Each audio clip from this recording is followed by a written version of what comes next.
প্রিয় শিক্ষার্থীবৃন্দ, আসসালামু আলাইকুম। অর্থনীতি দ্বিতীয় পত্রের অনলাইন ক্লাস নিয়ে আবারও আজকে হাজির হয়েছি। মোহাম্মদ আলমগীর হোসেন, প্রভাষক, অর্থনীতি বিভাগ, ডক্টর মামুনুল মোল্লা কলেজ। তো আশা করি সবাই ভালো আছো। তো আজকে আমাদের বাংলাদেশ কৃষির উপরে 3 নাম্বার লেকচার। আজকে আমাদের আলোচ্য বিষয়গুলো কৃষিজ কি, অর্থনৈতিক জোট কাকে বলে, অর্থনৈতিক জোট কি কি বিষয়ের উপর নির্ভর করে, কৃষি পণ্যের বিপণন কাকে বলে, বাংলাদেশের কৃষি পণ্য বিপণনের সমস্যাবলী কি বা লিখো, বাংলাদেশের কৃষি পণ্য বিপণনের সমস্যা সমাধানের উপায়। তো আমরা ধারাবাহিক আলোচনা যাওয়ার আগে আমাদের এই বাংলাদেশ কৃষির উপরে আগে যে দুটো লেকচার আমাদের ছিল, এই দুটো লেকচারে যে টপিকগুলো আলোচনা করা হয়েছে, এই টপিকগুলো কিন্তু অবশ্যই ভালো করে পড়তে হবে। আমাদের পরীক্ষার জন্য করে, জানবার জন্য করে, আশা করি যতটুকু দেয়া আছে এতটুকুতে হবে। আর যদি তারপরেও কোনো সমস্যা হয় অবশ্যই যোগাযোগ করতে হবে। তো আজকে আলোচনা শুরু করা যায়। প্রথমে আমরা আলোচনায় আসবো কৃষি জোট কি। কৃষি জোট একটি ফার্ম যে পরিমাণ জমি নিয়ে কৃষি কার্য পরিচালনা করে থাকে তাকে কৃষি জোট বা এগ্রিকালচারাল হোল্ডিং বলে। একটা ফার্ম যতটুকু জমি নিয়ে বা যে পরিমাণ জমি নিয়ে কৃষি কার্যগুলি করে থাকে বা পরিচালনা করে তাকে আমরা বলছি কৃষি জোট। আর এই কৃষি জোটের পরে আমাদের যে আলোচনার বিষয় আসে সেটা হলো অর্থনৈতিক জোট কাকে বলে। অর্থনৈতিক জোট এখানে প্রফিটেবল হতে হবে। দেখি আমরা প্রথমে সংজ্ঞাতে কি বলা আছে। কৃষি জোটের আয়তন যদি পরিমিত ও লাভজনক হয় তাহলে শ্রম মূলধন ও আধুনিক যন্ত্রপাতি পূর্ণ মাত্রায় ব্যবহার যদি কৃষি ফলন বাড়ানো যায়, এরূপ লাভজনক খামারকে অর্থনৈতিক জোট বলে। অর্থাৎ সহজ ভাষায় যদি আমরা বলতে যাই যে একটি ফার্ম যে যতটুকু জমি চাষাবাদ করে ওইটুকু জমি চাষাবাদ করতে গেলে আমাদের যে শ্রম মূলধন দরকার পড়বে বা আধুনিক চাষ পদ্ধতি দরকার পড়বে, এটা দেওয়ার ফলে যদি ফসলের উৎপাদন বেশি হয় এবং তা যদি লাভজনক হয় তবেই সেটাকে আমরা বলতে পারবো অর্থনৈতিক জোট। মোট কথা হলো যে লাভজনক যে জোটটুকু আছে সেটাকে আমরা বলবো হচ্ছে অর্থনৈতিক জোট। অর্থাৎ যেখান থেকে প্রফিটটা ম্যাক্সিমাইজ হবে, প্রফিট বেশি হতে হবে। আর একটি কৃষি জোটের অর্থনৈতিক কৃষি জোট কি কি বিষয়ের উপর নির্ভর করে, এই বিষয়গুলো অনেকগুলো বিষয়ের উপর নির্ভর করে। দেখা যাবে যে ফসলের আকৃতি বা প্রকৃতি আছে, চাষ পদ্ধতির ব্যবস্থা থাকতে হবে। দেখা যায় যে অর্থনৈতিক জোট কি কি বিষয়ের উপর নির্ভর করে। জমির প্রকৃতি, জমির প্রকৃতি কেমন হবে তার উপর নির্ভর করে অর্থনৈতিক জোট। অর্থাৎ একটি ফার্ম বা একটি কৃষি জোট আদৌ লাভজনক হবে কিনা বা সেটা অর্থনৈতিক হবে কিনা তা মূলত নির্ভর করে জমির প্রকৃতির উপরে। এরপরে চাষ পদ্ধতি কেমন হবে, সেটা কি আধুনিক হবে না সনাতন পদ্ধতিতে হবে, এটার উপর নির্ভর করে অর্থনৈতিক জোট। শস্যের প্রকৃতি, শস্য কেমন হবে, খাদ্যশস্য হবে না অর্থকারী ফসল হবে, খাদ্যশস্যের ভিতরে সেটা কি আলু বা পটল বা এগুলো হবে না ফুলকপি বা পাতাকপি এগুলো হবে না ধান হবে, সেটার উপর নির্ভর করবে। ভৌগোলিক অবস্থান ও জলবায়ুর উপরে,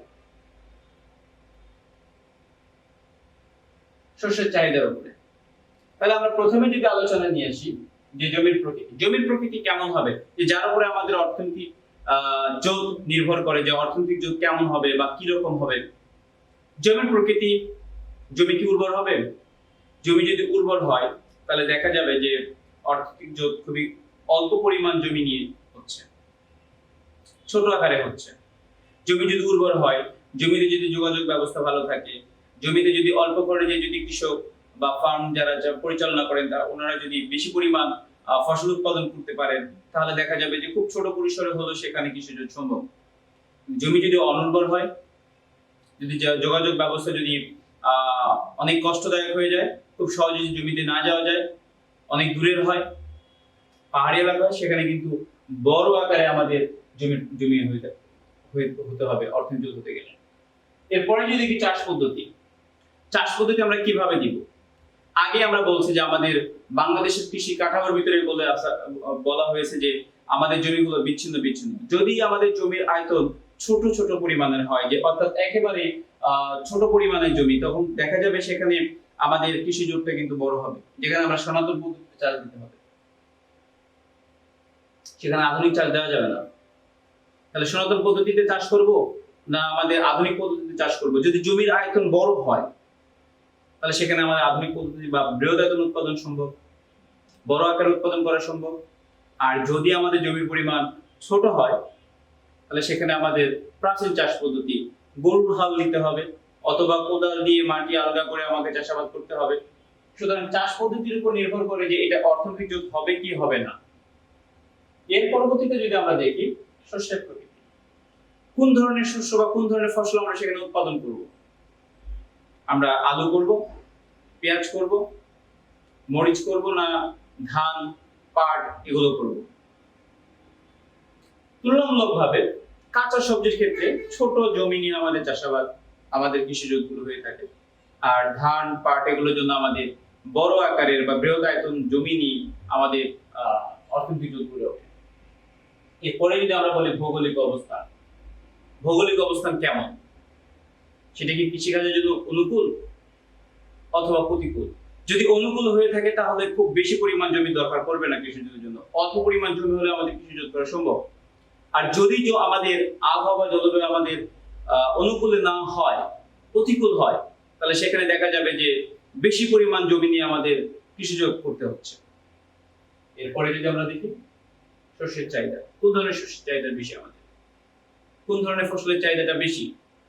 আমাদের তুলনামূলক ধান, পাট এগুলো চাহিদা বেশি, না আমাদের যে তরকারি জাতীয় যেগুলো আছে সাধারণত আমাদের আলু, পটল, পেঁয়াজ এগুলো চাহিদা বেশি? যেটা চাহিদা বেশি হবে এটার আমাদের অর্থনৈতিক জোটের আকারটা ঠিক বড় হবে, আর যেগুলো কম হবে তুলনামূলকভাবে কম হবে। এই ছিল আমাদের কৃষি জোট কি, অর্থনৈতিক জোট কাকে বলে এবং অর্থনৈতিক জোট কি কি বিষয়ের উপর নির্ভর করে। তাহলে একটা কথা মনে রাখতে হবে, অর্থনৈতিক জোট হতে গেলে অবশ্যই অবশ্যই কৃষককে বা ফার্ম যারা পরিচালনা করে তাদেরকে লাভজনক হতে হবে, এবং ততটুকু পরিমাণ জমি তারা চাষাবাদ করবে যে পরিমাণ জমি চাষাবাদ করলে তাদের মুনাফার সর্বোচ্চ হয়, মুনাফাটা সর্বোচ্চ হতে হবে এখানে, অত না হলে এটা কখনো কিছু অর্থনৈতিক কৃষি জোট হবে না। এই ছিল আমাদের অর্থনৈতিক জোট নিয়ে আলোচনা। কৃষি পণ্যের বিপণন কাকে বলে? কৃষি পণ্যের বিপণন বলতে কৃষি পণ্যের ক্রয় বিক্রয় করাকে বোঝায়। অর্থাৎ একজন কৃষক তার জমিতে বা একজন ফার্মের মালিক যারা বাণিজ্যিকভাবে চাষাবাদ করে তারা তাদের ফার্মে ফসল উৎপাদন করলো, এই ফসলটা বাজারে বিক্রি করা বা ভোক্তা অবধি পৌঁছা পর্যন্ত যে কার্যাবলী করতে হয় সেটাকে বলা হচ্ছে আমাদের কৃষি পণ্যের বিপণন। বিশেষ করে কৃষকরা যখন ফসল উৎপাদন করে, সেই ফসল উৎপাদন করার পরে ফসলটিকে জমি থেকে উঠাতে হয়, প্যাকিং করতে হয়, বাছাই করতে হয়, এই যে কার্যাবলীগুলো করতে হয় এটাকে বলা হচ্ছে কৃষি বিপণন। আর আমাদের বাংলাদেশে আমাদের কৃষি পণ্য বিপণনের অনেক সমস্যা রয়েছে। বিশেষ করে যদি আমরা বলি যে আমরা জানি যে আমাদের বাংলাদেশটা হচ্ছে কৃষি প্রধান দেশ, কিন্তু কৃষি প্রধান দেশ হওয়ার সত্ত্বেও আমাদের দেশের কৃষি পণ্য বিপণন করার ক্ষেত্রে কৃষকেরা যে সমস্যা সমাধানগুলো যেগুলো সমস্যা ফেস করে থাকে বা যে সমস্যাগুলো পড়ে থাকে সেই বিষয়গুলো আজকে আমরা আলোচনা করব। প্রথমত হচ্ছে তারা ন্যায্য মূল্য পায় না। তো দেখা যাক বাংলাদেশের কৃষি পণ্য বিপণনের প্রধান সমস্যাগুলো কি। প্রধান সমস্যাগুলোর ভিতরে যেটা আছে আমাদের একদম যে পাইকারি বাজার যেগুলোতে আমরা মানে যেগুলো পাইকারি বাজারগুলোতে যদি আমরা কৃষি পণ্যগুলো ক্রয় বিক্রয় করা দেখি অথবা গ্রাম অঞ্চলে যেগুলোতে বড় বড় বাজারগুলো বসে, আমরা বলতে পারি ফর এক্সাম্পল হিসেবে আমাদের মহাস্থান বাজারের কথা বলতে পারি, বগুড়ার বিখ্যাত মহাস্থান বাজার, যেখানে অনেক কাঁচা সবজি ক্রয় বিক্রয় হয় প্রতিদিনই। সেখানে যদি দেখা যায় মধ্যবর্তী ব্যবসায়ী ও দালালের দৌরাত্ম্য আছে। এরপরে যদি দেখা যায় অনুন্নত পরিবহন ও যাতায়াত ব্যবস্থা, গুদামজাতকরণ ও সংরক্ষণের অসুবিধা, কৃষকের দারিদ্র, নিম্নমানের পণ্য, শিক্ষার অভাব, মহাজনের নিকট হতে ঋণ গ্রহণ, প্রতিযোগিতার অভাব, ওজন ও পরিমাপের সমস্যা। তো আমরা যদি প্রথমে আলোচনায় নিয়ে আসি যে মধ্যবর্তী ব্যবসায়ী ও দালালের দৌরাত্ম্য। আমাদের দেশের বিশেষ করে গ্রাম অঞ্চলে যে কৃষি পণ্যগুলো ক্রয় বিক্রয় করা হয়, সেখানে দেখা যায় যে মধ্যস্থতা একজন ব্যক্তি থেকে থাকে, যে কিনা কৃষককে ফসলের ন্যায্য দাম থেকে বঞ্চিত করে। তারা একটা সিন্ডিকেট তৈরি করে ওই এলাকাতে বা ওই অঞ্চলে। ওরা যে দামটা নির্ধারণ করবে এই দামে কৃষককে দ্রব্যের দাম ও দ্রব্য বিক্রি করতে হয়। সরকার যত সর্বনিম্ন দামে নির্ধারণ করে দিক না কেন, সেখানে এটা মূলত কাজ করে না। এই মধ্যবর্তী ব্যবসায়ী ও দালালেরা এই কৃষকদেরকে, আমাদের যারা এত কষ্ট করে কৃষি ফসল উৎপাদন করে, তারা যে বিক্রি করে 2 টাকা লাভ করবে বা মুনাফা করবে, এই সুযোগ তাদের থাকে না। তারা দেখা যাবে যে কম দামে বিক্রি করছে। এখন কৃষক বাধ্য হয়ে তাদের কাছে বিক্রি করতে হবে, কারণ ওই এলাকা বা ওই অঞ্চলে দেখা যাবে যে সবাই যারা ওখানে কৃষি পণ্য ক্রয় করে তারা সবাই একই দাম বলবে। এটা হচ্ছে বাংলাদেশে আমাদের সবচেয়ে বড় সমস্যা, হচ্ছে এই মধ্যবর্তী ব্যবসায়ী ও দালালের দৌরাত্ম্য। 2 নম্বর যদি বলি, আমাদের অনুন্নত পরিবহন ও যোগাযোগ ব্যবস্থা।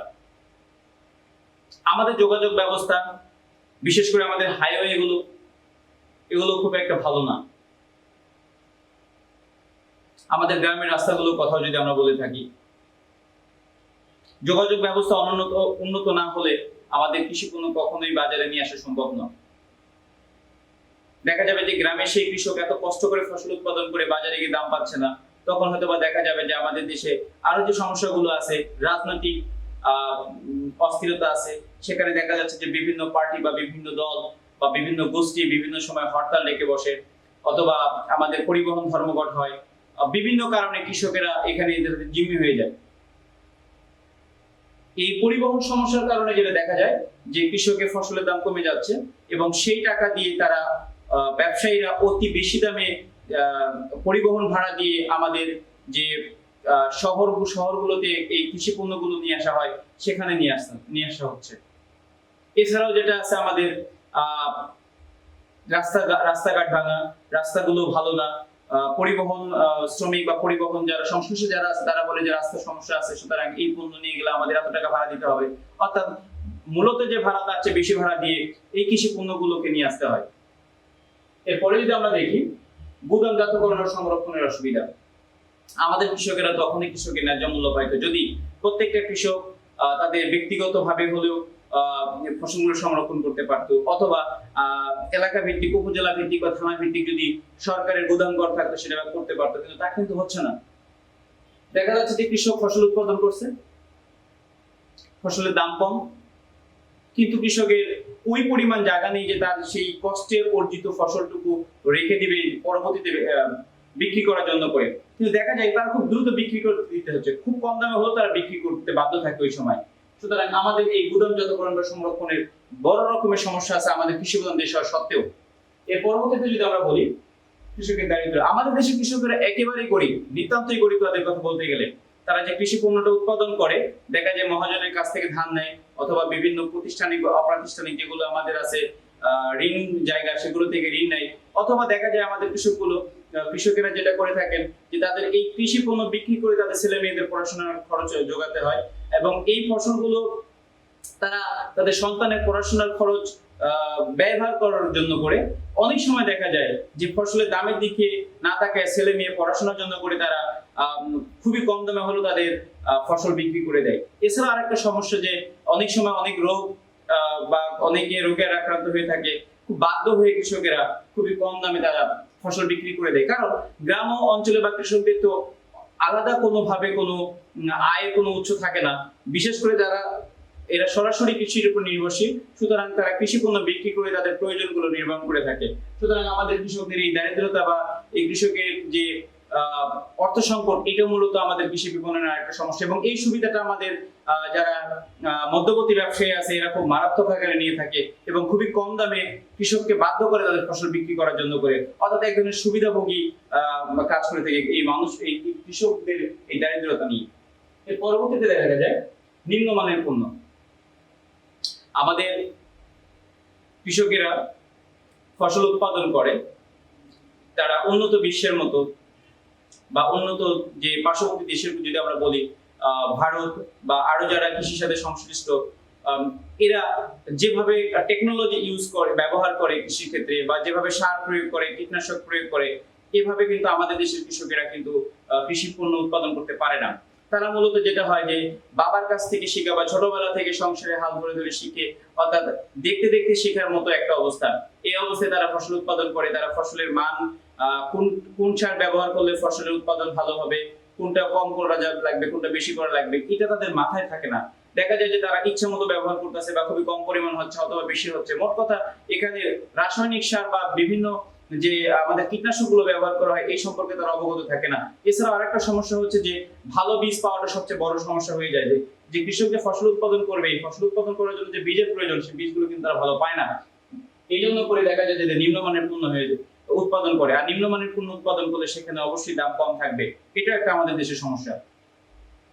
শিক্ষার অভাব। আমাদের শিক্ষক আগে বলছি যে আমাদের কৃষকেরা যথেষ্ট পরিমাণ শিক্ষিত নয়, তারা অশিক্ষিত বা তাদের পড়াশোনা কম। আর এই অশিক্ষা বা শিক্ষার অভাবের কারণেই তারা যে আধুনিক পদ্ধতি চাষাবাদ করবে এই জ্ঞানটুকু তাদের নেই, বা তাদের এই এতটুকু তারা বোঝে না যে কোন সার কখন প্রয়োগ করতে হবে। ওই আগের মতো যে একটু আগে যেটা বললাম যে বাবার কাছ থেকে শেখা বা সংসারে কাজ করতে করতে একদমই কৃষিকাজের সাথে যুক্ত হয়ে যাওয়া, এই জন্য আমাদের বড় রকমের একটা ফসল উৎপাদন বা যে পরিমাণ ফসল উৎপাদন হওয়ার কথা তার চেয়ে কম পরিমাণ ফসল উৎপাদন হচ্ছে। এটা আমাদের আরো একটা কৃষি বিপণনের সমস্যা। তো গ্রাম মহাজনের নিকট হতে ঋণ গ্রহণ। আমাদের দেশের কৃষকেরা মহাজনের কাছ থেকে ঋণ গ্রহণ করে থাকে ফসল উৎপাদন করার জন্য করে, কারণ তারা কোনো প্রাতিষ্ঠানিক উৎস থেকে ঋণ পায় না, বা পাইলেও সেটা সময় সাপেক্ষ। দেখা যাচ্ছে ফসল উৎপাদন করতে যাবে, পকেটে টাকা নেই, তখন তারা বাধ্য হয়ে মহাজনের কাছ থেকে ঋণ নিয়ে থাকে। এবং মহাজন এই সুযোগ বা সুবিধাটা নিয়ে থাকে কিভাবে, যে বলে যে ঠিক আছে তুমি আমার কাছ থেকে টাকা নিবা নাও, কিন্তু তোমার ফসলের দাম ফসল যখন হবে বাজারে যে দাম থাকে তার থেকে আমাকে 200 বা 300 400 টাকা কম নিতে হবে, বা 200 টাকা কম নিতে হবে। যেমন আমরা এখন বর্তমান পরিস্থিতির কথা যদি বলি, ধানের মন 800 850 900 টাকা মন বা 1000 টাকা মন ধান। দেখা যাবে যে আমাদের গ্রামের অনেক কৃষকেরাই এই ধান হয়তোবা জমি চাষ করার জন্য করে টাকার প্রয়োজনে মহাজনের কাছে হয়তো 500 বা 600 টাকা মনে বিক্রি করে দিয়েছে। এই যে একটা আমাদের কৃষকদের যে ঋণের মহাজনের কাছ থেকে যে ঋণ গ্রহণ করে, এটা একটা বড় রকমের একটা সমস্যা। প্রতিযোগিতার অভাব।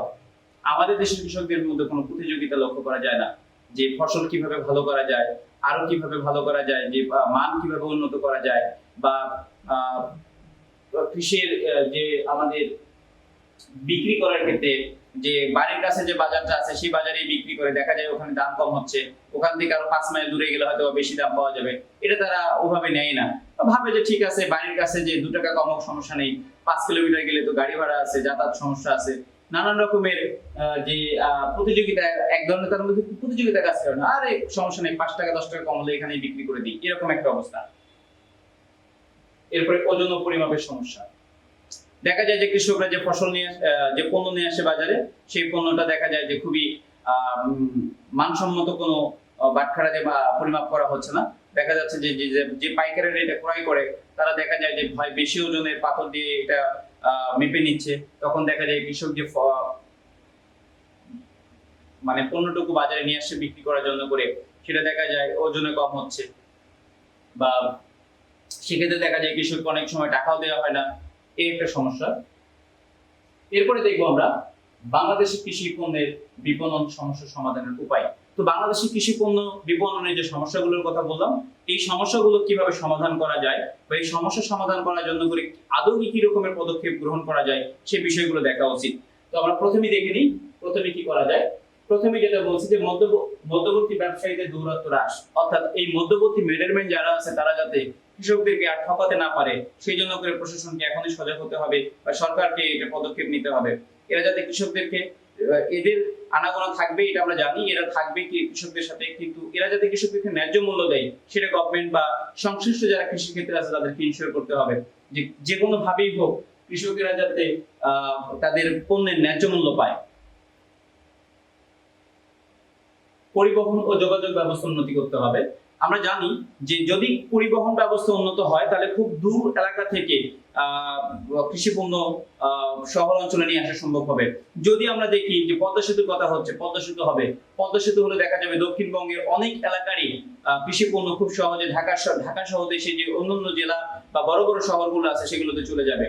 যেমন আমাদের যমুনা সেতুর কথা যদি আমরা বলি বা বঙ্গবন্ধু সেতুর কথা যদি আমরা বলি, বঙ্গবন্ধু সেতু হওয়ার আগে উত্তরবঙ্গের মঙ্গল এলাকা বলা হতো এবং সেখানে কৃষি পণ্য উৎপাদন করলে সেগুলো কিভাবে বিক্রি করবে, আদৌ বিক্রি করা যাবে কিনা, ফসলের দাম খুবই কম ছিল। কিন্তু বঙ্গবন্ধু সেতু হওয়ার পরে যোগাযোগ ব্যবস্থা ভালো হওয়ার কারণে মাত্র 5 ঘন্টা 6 ঘন্টায় উত্তরবঙ্গ থেকে, বগুড়া থেকে বা বিভিন্ন অঞ্চল থেকে, ওই উত্তরবঙ্গের যে এলাকাগুলো আছে এগুলো থেকে খুব অনায়াসে খুব সহজে কৃষি পণ্য ঢাকা শহর অন্যান্য দেশের অন্যান্য এলাকাগুলোতে নিয়ে যাওয়া সম্ভব হচ্ছে এবং এটা করে যেটা হচ্ছে প্রতিযোগিতা হচ্ছে এবং কৃষকেরা কিন্তু ন্যায্য মূল্য পাচ্ছে। এরপরে যদি আমরা বলি গুদামজাতকরণ ও সংরক্ষণের ব্যবস্থা করতে হবে। কৃষিকে বাঁচা রাখতে গেলে, কৃষি পণ্যের বিপণন সমস্যা সমাধান করতে গেলে সরকার এবং সংশ্লিষ্ট যারা আছেন তাদের অবশ্যই উচিত হবে যে কৃষকরা যাতে গুদাম ব্যবহার করতে পারে, তারা যাতে সংরক্ষণ করতে পারে। যদি কৃষকদের নিজেদের পক্ষে সম্ভব না হয় তাহলে সেক্ষেত্রে যেন রাষ্ট্র বা সরকার বা সংশ্লিষ্ট যারা আছে তারা যদি এই ব্যবস্থা করে দেয় তাহলে আমাদের দেশের কৃষকদের ভাগ্য উন্নয়ন সম্ভব হবে এবং আমাদের কৃষি পণ্য বিপণনের সমস্যা সমাধান হবে আশা করি। সর্বনিম্ন দাম নির্ধারণ করে দিতে হবে, সরকারকে কোনো একটা পণ্যের সর্বনিম্ন দাম নির্ধারণ করে দিতে হবে যে এই কোনো একটা দ্রব্য, যেমন ধানের ক্ষেত্রে হতে পারে, পাটের ক্ষেত্রে হতে পারে, প্রত্যেকটা পণ্যেরই যে এই দামের নিচে দ্রব্য ক্রয় করা যাবে না, সর্বনিম্ন দাম। তাতে করে যেটা হবে কৃষকেরা জানা থাকবে যে আমার দ্রব্যের দাম তো সরকার থেকে এত টাকা নির্ধারণ করে দেওয়া হয়েছে, আমি এর নিচে বিক্রি করবো না। গ্রাম অঞ্চলে ক্রয় কেন্দ্র স্থাপন করতে হবে, অর্থাৎ একদম গ্রাম অঞ্চল থেকে, যাতে করে সেই মধ্য শর্তভোগী বা দালাল যাতে ওখানে আনাগোনা না করতে পারে, তাদেরকে মানে তাদের দৌরাত্ম্য হ্রাস করার জন্য করে গ্রামে গ্রামে ক্রয় কেন্দ্র স্থাপন করতে হবে, যাতে করে তা খুব দ্রুত ওখানে ক্রয় করে এবং ন্যায্য মূল্য কৃষকদের কাছ থেকে ক্রয় করে আমাদের যে বড় বড় শহরগুলো আছে সেগুলোতে নিয়ে আসা সম্ভব হয়, সে ব্যবস্থা করতে হবে। পর্যাপ্ত ঋণ সরবরাহ করতে হবে, কৃষকদেরকে কোন রকমের জামানত বা কোন রকমের মর্গেজ ঋণ দেওয়ার এগুলো কোনো করা যাবে না, অর্থাৎ কোন রকমের কোনো মর্গেজ রাখা যাবে না। কৃষকরা যাতে কৃষি কাজ করার জন্য করে সঠিকভাবে এবং খুব দ্রুত ঋণ পায়, কোন রকমের আমলাতান্ত্রিক জটিলতা রাখা যাবে না। কারণ কৃষকেরা ঋণ গ্রহণ করতে গেলে বিভিন্ন প্রাতিষ্ঠানিক এবং অপ্রাতিষ্ঠানিক উৎস থেকে যখন ঋণ গ্রহণ করতে যায় তখন দেখা যায় জমি দলিল দিতে হয় বা জামানত হিসেবে দিতে হয়, অথবা ঋণ খুব দ্রুত পার করে নেওয়ার জন্য করে যেটা আমরা বলি দুর্নীতির আশ্রয় নেয় অনেক সময় বিভিন্ন কর্মকর্তারা, যে আপনাকে এত টাকা ঋণ দেওয়া হবে, এটা বিনিময়ে এটা করতে হবে। তো ঋণের সরবরাহ করতে হবে এবং এক্ষেত্রে কৃষি সংশ্লিষ্ট যারা আছে কৃষি মন্ত্রণালয় থেকে বা সরকার পক্ষ থেকে এটাকে তদারকি করতে হবে যে কৃষকরা যাতে ঋণ নিয়ে আবার অন্য কোনো ক্ষেত্রে ব্যবহার করতে না পারে, কৃষি ঋণ যেন কৃষি ক্ষেত্রে ব্যবহার হয়, তাহলে একমাত্র আমাদের কৃষি বিপণন সমস্যা সমাধান হবে বলে আশা করি।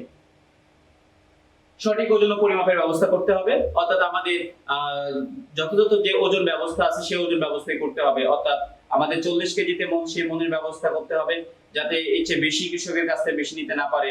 এই জন্য করে দেখা যেতে পারে যে এলাকাগুলোতে বিক্রয় কেন্দ্র বা ক্রয় কেন্দ্র স্থাপন করা হবে সেখানে যাতে সঠিক মাপের পাল্লায় পরিমাপ করা হয় সে ব্যবস্থা করতে হবে।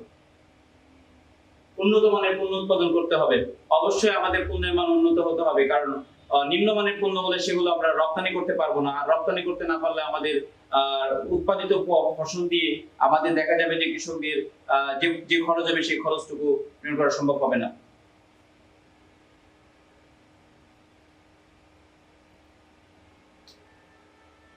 তো এই ছিল আমাদের কৃষি পণ্য বিপণন সমস্যা সমাধানের উপায়। তো আজকে আমরা যে আলোচনাগুলো করলাম প্রথম থেকে যে কৃষি জোট, অর্থনৈতিক জোট, এরপর অর্থনৈতিক জোট কি কি বিষয়ের উপর নির্ভর করে, এরপর আমরা দেখলাম কৃষি পণ্য বিপণন কাকে বলে, কৃষি পণ্য বিপণনের যে সমস্যাগুলো আমাদের দেশে আছে সেই সমস্যাগুলো কি কোন ধরনের সমস্যাগুলো আছে এই সমস্যাগুলো আমাদের আলোচনা করা হলো, এবং একই সাথে এই সমস্যাগুলো আমাদের কিভাবে সমাধান করা যায় সে বিষয়ে আলোচনা করা হলো। আশা করি আমার প্রিয় শিক্ষার্থীবৃন্দু আমাদের এই ভিডিও থেকে তোমরা একটু হলেও উপকৃত হবে, এবং একই সাথে এই ভিডিও দেখার পরে তোমাদের আমাদের যে বুক লিস্ট দেওয়া আছে সে অনুযায়ী বই সংগ্রহ করো, বই থেকে পড়ার চেষ্টা করো। দেখো আশা করি যে তোমাদের শতভাগ এখান থেকে উপকৃত হওয়ার সম্ভাবনা আছে, এবং একই সাথে যদি কোনো আবারও বলি কোনো প্রবলেম থাকে, কোনো টপিক বুঝতে কোনো সমস্যা থাকে, অবশ্যই আমার সাথে যোগাযোগ করবা। তোমাদের যার কাছে ফোন নাম্বার বা আমাদের মোবাইলে আমাদের ফেসবুকে যেভাবেই হোক না কেন আমাদের সাথে যোগাযোগ করবা। আশা করি যে কোনো সময় আমরা এটা আমি ব্যক্তিগতভাবে এটা সঠিক আনসার দেওয়ার চেষ্টা করবো। এই বলে আজকে শেষ করছি। ভালো থাকবো সবাই।